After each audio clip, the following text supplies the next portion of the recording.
Hey guys, it's Sister Lisa. So I have some great news. My hair grew.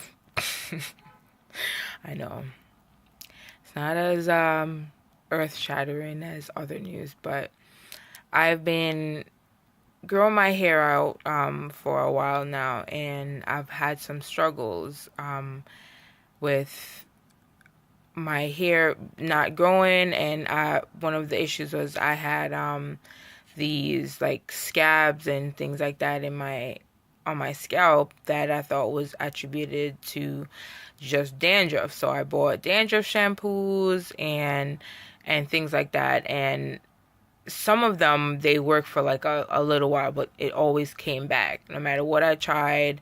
I bought all these lotions and leave-in conditioners and stuff like that that they recommend for like natural hair, and again my problem was persistent. So then I started looking at it from a spiritual sense, right? And I saw one of the things that I came across was in the Bible, the Lord talks about the women of Zion. And he says, the women of Zion are haughty, walking along with outstretched necks, flirting with their eyes, strutting along with swaying hips, with ornaments jangling on their ankles. Therefore the Lord will bring sores on the heads of the women of Zion. The Lord will make their scalps bald.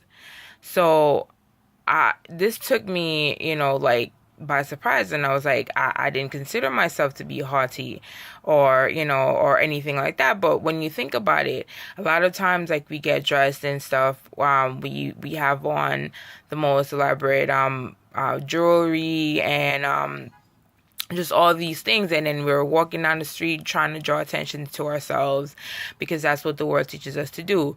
You're trying to get as much attention because you want people to compliment you or whatever the case may be. Maybe you're not that type of person, but the world does teach you that that's who you need to be. So no matter what's going on, you get dressed up basically for the world. That sometimes they tell you, oh, it's for yourself, but you really kind of get dressed up for other people. So when I realized that I unfortunately fell in line with these women, I was like, oh no, like I definitely have to, make a change, because I didn't even realize that that's what I was coming off as. So, and then I looked at it and I was like, all right, I should have known that something was off with how I was presenting myself to the world, because in Timothy, 1 Timothy 2 verse 9, he says, likewise also that women should adorn themselves in respectable apparel with modesty and self-control, not with braided hair and gold or pearls or costly attire. And I'm afraid I've worn pretty costly attire. Not costly celebrity style, but definitely something that probably put me in debt in the first place, and wearing gold jewelry and all these things that he talked about. And I definitely, my dress was not as modest as it should be for someone that's trying to be a disciple of Jesus, right?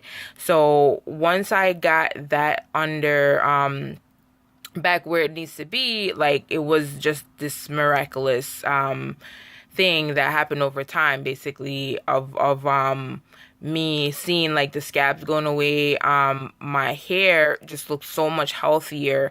And the funniest thing is, my the other day I actually combed out my hair. My husband was like shocked. I was like, I haven't seen my hair like that. I couldn't tell you when, and so we know that Psalms 103 verse 3 says, God will forgive all your iniquity and heal all your diseases.